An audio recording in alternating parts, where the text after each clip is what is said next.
பாருங்க, இரண்டாவதாக ஒரு ஸ்திரீயை குறித்து, சுனேமியா என்ற ஒரு ஸ்திரீயை குறித்து நாம் இப்பொழுது பார்க்க போகிறோம்.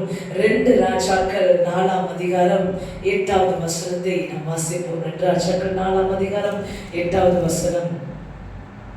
பின்பு ஒரு நாள் எலிசா சுனேமுக்கு போயிருக்கும் போது அங்கே இருந்து கனம் பொருந்திய ஒரு ஸ்திரீ அவனை போஜனம் பண்ண வருந்தி கேட்டுக்கொண்டாள். அப்படியே அவன் பயணப்பட்டு வருகிற போதெல்லாம் போஜனம் பண்ணும்படி அங்கே வந்து தங்குவான். அவள் தன் புருஷனை நோக்கி, இதோ நம்மிடத்தில் எப்போதும் வந்து போகிற தேவனுடைய மனுஷனாகிய இவர் பரிசுத்தவான் என்று காண்கிறேன்.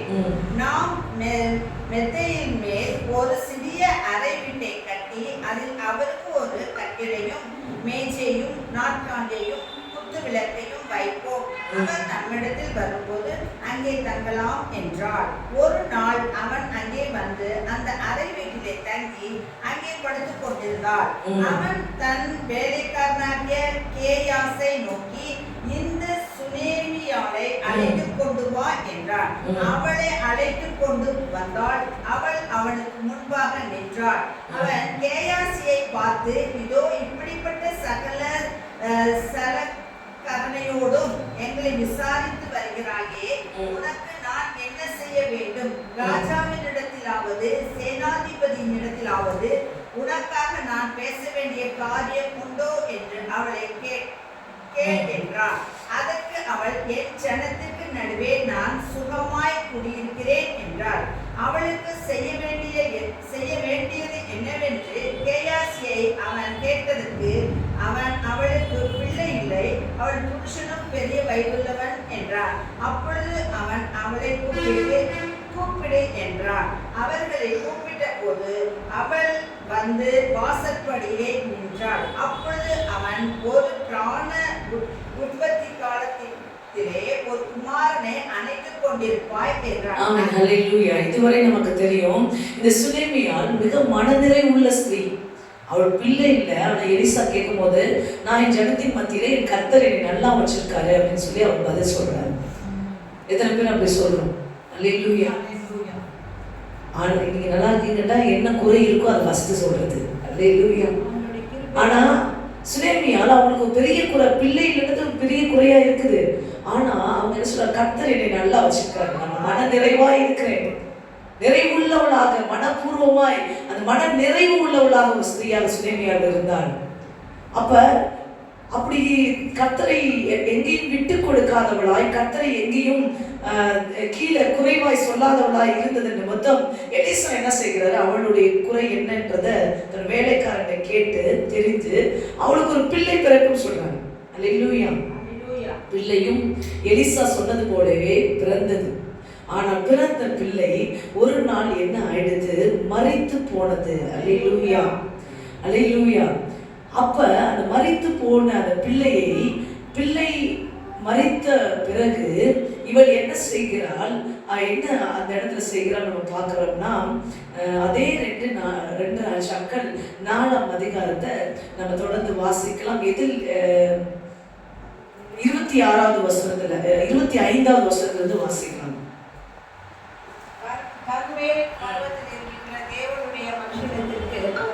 எப்ப பிள்ளை இறந்த உடனே இவ என்ன பண்றா, தேவ மனுஷன் எங்க இருக்கிறாருன்னு தேடி ஓடுறான்.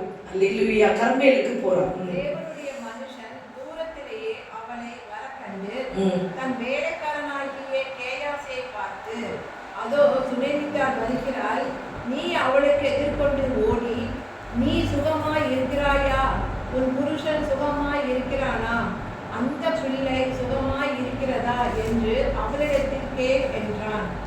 அவள், சுகம்தான் என்று சொல்லி பருவத்தில் இருக்கின்ற தேவனுடைய மனுஷனிடத்தில் வந்து அவன் காலை பிடித்து கொண்டாள்.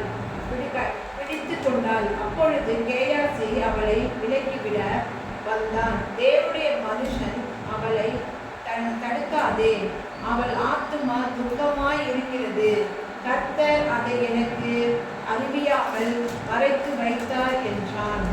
அப்பொழுது அவள், நான் என் ஆண்டவனிடத்தில் ஒரு குமாரனை வேண்டும் என்று கேட்டதுண்டா? எனக்கு அபத்தம் சொல்ல வேண்டாம் என்று நான் சொல்லவில்லையா என்றான். அப்பொழுது அவன் கேயாசை பார்த்து, நீ உன் இடையை கட்டிக்கொண்டு என் தடியை உன் கையில் பிடித்துக்கொண்டு வழியிலே ஒருவனை சந்தியாமலும் அவனை வினவாமலும் உன்னை ஒருவன் விரவினாலும் அவனுக்கு மறுமொழி சொல்லாமல் போய் என் தடியை அந்த பிள்ளையின் முகத்தின் மேல் வை என்றான். பிள்ளையின் தாயோ, நான் உம்மை விடுவிக்கிறது இல்லை என்று கர்த்தரின் ஜீவனையும் உம்முடைய ஜீவனையும் கொண்டு சொல்கிறேன் என்றாள். அப்பொழுது அவன் எழுந்திருந்து அவன் பின்னே போனான். ஆமென், ஹல்லேலூயா. பாருங்க, இந்த சுனேமியால் என்ன பண்றாங்க, பிள்ளை இறந்த உடனே முதலாவது கர்மேலில் இருக்க தேவ மனுஷனை பார்க்க போறாங்க. தேவ மனுஷன் தூரத்துல இருந்தே கேட்கிற, சுகமா இருக்கியா, சுகமா இருக்கிறேன்னு சொல்லிக்கிட்டே முன்ன போய் அவர் காலை பிடித்து கொண்டு அழுக ஆரம்பிக்கிறாங்க. அப்ப தேவ மனுஷன் தெரிந்து கொண்டான், அந்த பிள்ளை இறந்து போனது என்பதை தெரிந்து கொண்டான்.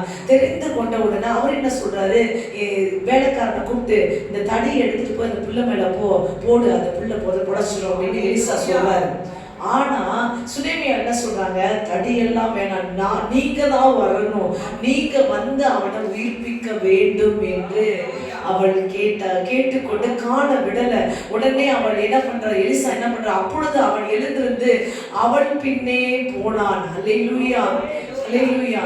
கிட்ட 34வது வசனம், உள்ளே போய் தங்கள் இருவருக்கும் பின்னாக அவள் கதவை பூட்டி கர்த்தரை நோக்கி வேண்டுதல் செய்து கிட்டே போய் தன் பிள்ளையின் வாயின் மேலும் அவன் கண்களின் மேலும் தன் உள்ளங்கையின் மேலும் படுபடியாக அவன் மேல் குப்புற படுத்துக் கொண்டான். அப்பொழுது பிள்ளையின் உடல் அனல் கொண்டது. அவன் எழுந்து அறை வீட்டில் இங்கும் அங்கும் உலாவி திரும்ப கிட்ட போய் அவன் மேல் குப்புறப்படுத்தான். அப்பொழுது அந்த பிள்ளை 7 தரம் தும்மி தன் கண்களை திறந்தான். அல்லேலூயா. எழுப்புனது எலிசா, எழுப்ப வச்சது சுனேமியா. அல்லேலூயா. என்ன போங்க, அல்லேலூயா. சுனேமியால் எலிசாவிடம் போகவில்லை என்றால், எலிசா வந்து அந்த பிள்ளைய ஆண்டவரை மறைத்து வைத்திருந்தார் இந்த பிள்ளையோட மரணத்தை என்று எலிசா சொல்லுகிறார். ஏன் தெரியுமா, சுனேமியாளுடைய விசுவாசம், ஒரு பிள்ளையை, ஒரு ஸ்திரீயோட விசுவாசம் சாக கொடுத்தவனையும் உயிர்ப்பிக்க வல்லதாய் இருக்கிறது. ஆமென், அல்லேலூயா. நீங்க இன்னும் நம்பலையா? அல்லேலூயா. இன்னும் உங்களையே நீங்க நம்புறது கிடையாது. அல்லேலூயா. உங்க விசுவாசத்தை நீங்க நம்புறதே கிடையாது. அல்லேலூயா. ஆனா சுனேமியால் விசுவாசித்தார்.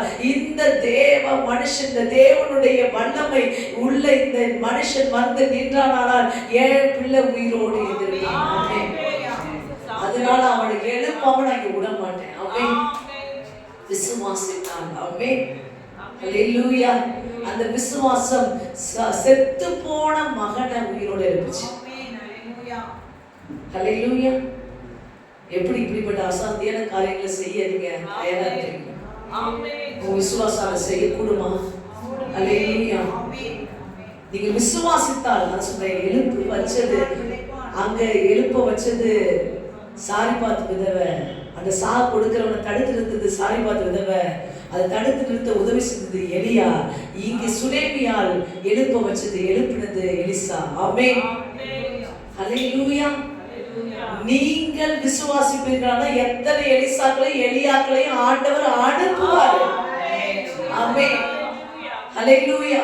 எலிசாக்களையும் எலியாக்களையும் உங்களுக்கு அடையாளம் கண்டுபிடிச்சு கொடுப்பாரு. ஆமென்.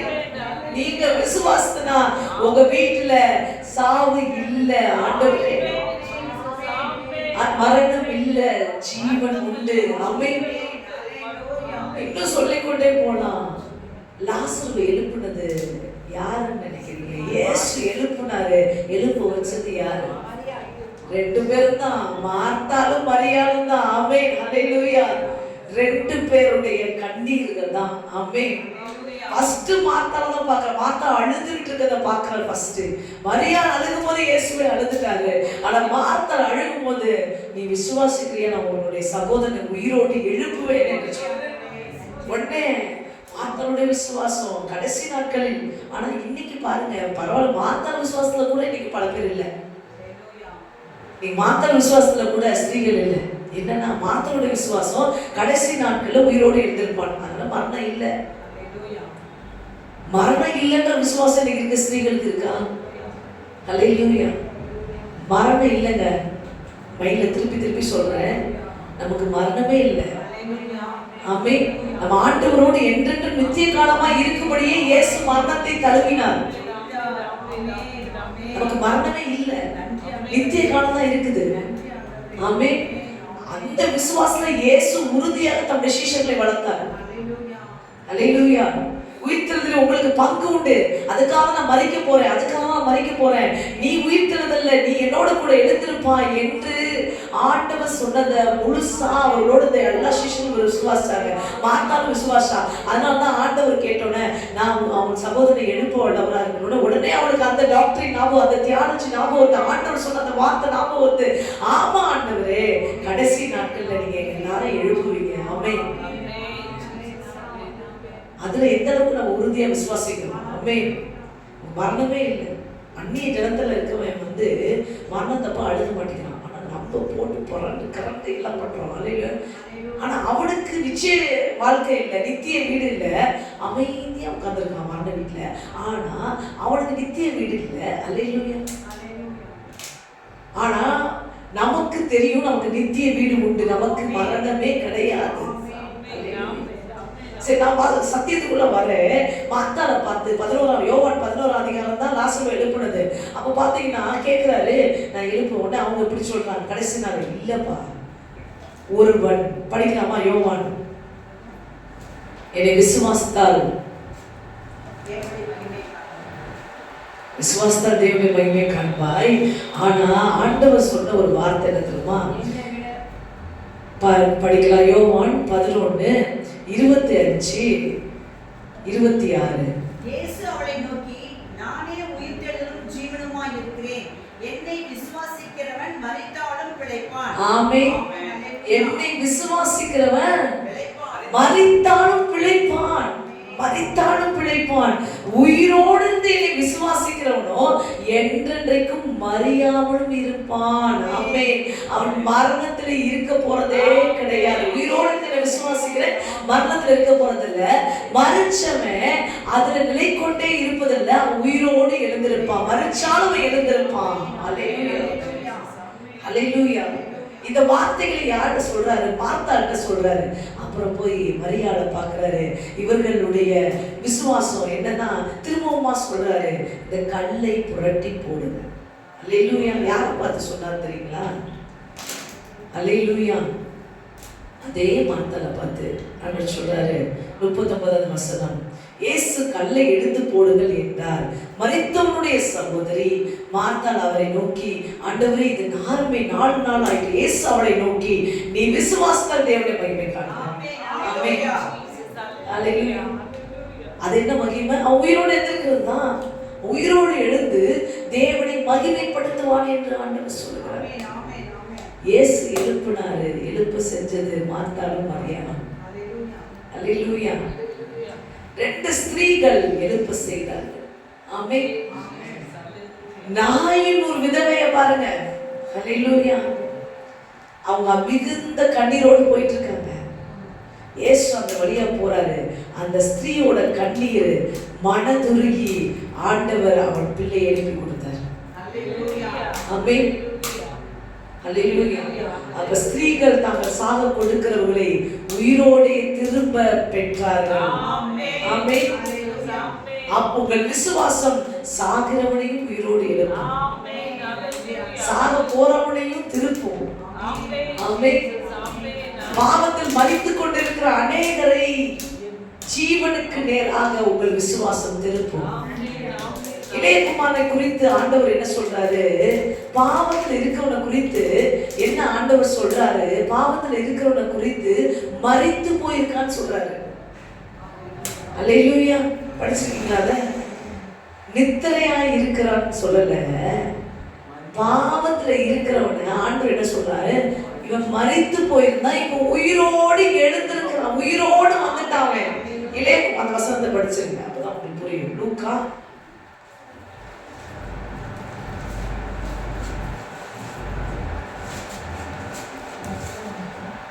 15வது அதிகாரம் 32வது வசனம். சகோதரனாகிய இவனோ மரித்தான், திரும்பவும் உயிர்த்தான். அவன் மரித்து போயிருந்தானா? அவன் அப்பாவிட்ட சண்டை போட்டு வெளியே போயிருந்தான். ஆனா ஆண்டவர் என்ன சொல்றாரு? அவன் மரித்து போயிட்டான், பாவத்துல போயிட்டானா, மரித்து போயிட்டான். ஆனா அவன் மனம் திரும்பி உயிரோடு எழும்பினான். இன்னைக்கு நீ விசுவாசினா பாவத்துல மரித்து போயிட்டு இருக்கிற உன்னுடைய ஜடத்தை உயிரோட நீ திரும்ப கொண்டு வர முடியும். சாவுக்கு எதுவா இருக்கிற அவனை உயிரோட நீ திரும்ப கொண்டு வர முடியும், திரும்ப பெற்றுக்கொள்ள முடியும். தகப்பனுடைய பிள்ளையா அவன் மாறுவான். ஆமென், ஹல்லேலூயா. எத்தனை சந்தோஷமா இருக்கு. ஆமென். நீங்கள் எப்படிப்பட்ட அசாத்தியமான காரியங்களை செய்யக்கூடியவர்கள் என்பதை தெரிந்து கொள்ளுங்க. இதெல்லாம் யாரு செய்து? ஸ்திரீகளுடைய விசுவாசம். ஸ்திரீகளுடைய விசுவாசம் சாக இருக்கிறவர்களை எலிசாவை எலியாவையும் விடாம புடிச்சு கர்த்தருடைய வார்த்தை கொண்டு எழுப்பு செய்கிறது. ஆமென், ஹல்லேலூயா. இன்னும் பார்த்தீங்கன்னா இன்னும் ஒரு அருமையான மனுஷனை கொடுத்து இது ரொம்ப உங்களுக்கு உபயோகமா இருக்கும். எபிரேயர் 11ஆம் அதிகாரம்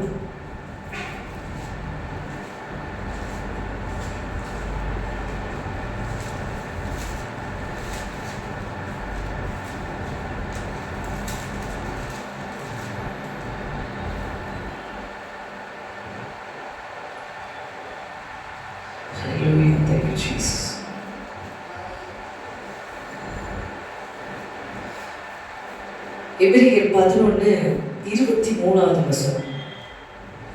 மோசே பிறந்தபோது அவனுடைய தாய் தகப்பன்மார் அவனை அழகுள்ள பிள்ளை என்று கண்டு விசுவாசத்தினாலே ராஜாவினுடைய கட்டளைகளுக்கு பயப்படாமல் அவளை 3 மாதம் ஒளித்து வைத்தார்கள்.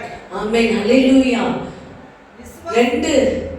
அது மோசே பிறக்கும்போது என்ன கட்டளை?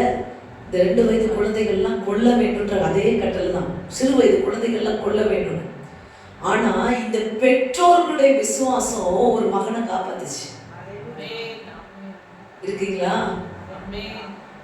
உங்க விசுவாசம் பெற்றோர்கள்னா அதுல யாருக்கும் பங்கு இருக்கு? ஸ்திரீகளுக்கும் பங்கு இருக்கு, ஆண்களுக்கும் பங்கு இருக்கு. ஆமென். பெற்றோர்கள் ஆணும் பெண்ணும் என்று கருதப்படுகிறது. அவர்களுடைய விசுவாசம் சாவுக்கு எதுவான அதிகாரத்தை கூட, பார்வோனின் அதிகாரத்தை கூட, இந்த உலகத்தின் அதிபதியோட அதிகாரத்தை கூட முறியடிச்சு காப்பாற்றக்கூடியதா இருக்கு. ஆமென். உங்க பிள்ளைகள் மேல உலகத்தின் அதிபதியோட அதிகாரம் இருந்துச்சுன்னா அந்த அதிகாரம் அவங்களை சாவுக்கு ஏதுவான, மரணத்துக்கு ஏதுவான பாவத்துல வைத்திருக்குமானால் அதையும் உங்க விசுவாசம் முறியடிக்கும் என்று நான் உங்களுக்கு சொல்லுகிறேன். ஆமென், ஹல்லேலூயா. மோசே பிறந்தபோது அவனுடைய தாய் தகப்பன்மார் அவனை அழகுள்ள பிள்ளை என்று கண்டு விசுவாசத்தாலே ராஜாவுடைய கட்டளைக்கு பயப்படாமல் அவரை 3 மாதம் ஒளித்து வைத்தார்கள். ஆமென். அதனால மோசேவோட ஜீவன் தப்பு வைக்கப்பட்டது. ஆமென், ஹல்லேலூயா. நீங்கள் விசுவாசிக்கும் போது உங்க பிள்ளைகளுடைய ஜீவன் தப்புவிக்கப்படுகிறது. ஆமென். அவர்கள் பாவத்தில் மரிக்காமல், அவர்கள் உண்மையான சரீர மரணத்தை காணாமல் நித்திய ஜீவனுக்கு ஏதுவாக அவர்கள் செல்லுவார்கள். ஆமென். ஒரு ஸ்திரீயோட விசுவாசம் அப்படியாய் சாக கொடுக்கிறவர்களை திரும்ப பெறக்கூடியதா இருக்கிறது. ஆமென், ஹல்லேலூயா. ஆமென். நான் ஒரு ரீசெண்டா ஒரு லிவிங் விட்னஸ் ஒன்று பார்த்தேன். அதுல பாத்தீங்க அப்படின்னா இந்த வார்த்தையை ஒரு ஸ்திரீயானவள் பிடித்து தன் கணவருடைய உயிரை திரும்ப பெற்றாங்க. ஆமென். பெரிய south African meeting, gospel meeting நடந்துட்டு இருக்கு. கீழே கார் பார்க்கிங்க்கு கொண்டு வந்து ஒரு ஸ்திரீயானவள் ஜெபித்து அந்த தேவ மனுஷன் வல்லமையை இந்த இடத்துல அனுப்ப வேண்டும் என்று கீழே நின்று, கார் பார்க்கிங்ல இவங்க கீழே நின்று இறந்து போன தன்னுடைய கணவருடைய சரத்தை வைத்து ஜெபித்து இந்த ஒரு வார்த்தையை மட்டும் விசுவாசித்து ஸ்திரீயானவள் தான் சாக கொடுத்த தன் பிள்ளைகளை திரும்ப பெற்றுக் கொள்கிறார் என்று திரும்பமாக அவள் விசுவாசித்து உயிரோடு அவர் கணவரை பெற்றான். ஆமென். லிவிங் விட்னஸ் இப்ப இந்த செஞ்சுரியில. ஆமென். சோ உங்க விசுவாசம் இப்படிப்பட்ட அசாத்தியமான காரியங்களை செய்யக்கூடியதாக இருக்க வேண்டும் என்று இந்த நாளில் உங்களுக்கு நான் சொல்லுகிறேன். விசுவாசிக்கும் போது இப்படிப்பட்ட அற்புதங்கள் உங்கள் பிள்ளைகளுடைய வாழ்க்கையில, உங்கள் உறவுகள வாழ்க்கையில ஒருத்தர் மன்னிச்சு கொண்டிருக்கானா, நீ அந்த விசுவாசம் உள்ள ஜெப பிணியாளிகளை ரட்சிக்கும். ஆமென். காப்பாற்றிடும் அவனை. அவன் எப்பேற்பட்ட நோய், இந்த பிணியாலே அந்த பிணியாலே சொல்லி அந்த நோயில இருந்தாலும் காப்பாற்றிடும். நீ விசுவாசி. நீ சொல்லிட்டே இருக்கும், நான் விசுவாசிக்கிறேன், இந்த நோய் அவனை சாகடிப்பதில்லை. ஆமென். நீங்க விசுவாசம் நடக்கும். ஆமென். கர்த்தர் இந்த வார்த்தைப்படி உங்களுக்கு செய்வார். கண்ணிலையும் நாம் ஜெபிக்கிறோம். நன்றி இயேசுவே. இந்த நேரத்துல கூட இப்படிப்பட்ட ஒரு உயிர்த்தெழுந்த வல்லமையை இவர்கள் உலகத்திற்கு எடுத்து செல்லுகிறவர்களாக, ஆண்டவரே, அப்படிப்பட்ட விசுவாசம், உயிர்த்தெழுந்த வல்லமை உலகத்திற்கு கொண்டு போய் சேர்க்கிற ஒரு விசுவாசமுடைய ஸ்திரீகளாக இவர்களை கர்த்தர் வணைந்து கொள்ளுவீராக நான் ஜெபிக்கிறேன். இந்த நாள் அப்படிப்பட்ட அற்புத அடையாளங்கள் இவர்களை கொண்டு நடக்க வேண்டும் நான் ஜெபிக்கிறேன்ப்பா. ஆண்டவரே, மரணம் எல்லாம் ஜெயமாய் விழுங்கப்பட்டிருக்கிறது. ஆண்டவரே, அதே போல சினேமியாளை போல, சாரிபாத் விதவையை போல, ஆண்டவரே, விசுவாசித்து ஒவ்வொரு சாவுக்கு ஏதுவான பிள்ளைகளையும் உறவுகளையும் ஜீவனுக்கு ஏதுவாய் திரும்புகிறவர்களாக, திரும்ப பெற்றுக் கொள்கிறவர்களாக இவர்களை கர்த்தர் ஆசீர்வதித்து வழி நடத்துவீராக ஜெபிக்கிறேன். தேவ கரங்களோடு இருக்கட்டும் என்று ஜெபிக்கிறேன். இயேசுவின் நாமத்தில் ஜெபிக்கிறேன் நல்ல பிதாவே. ஆமென்.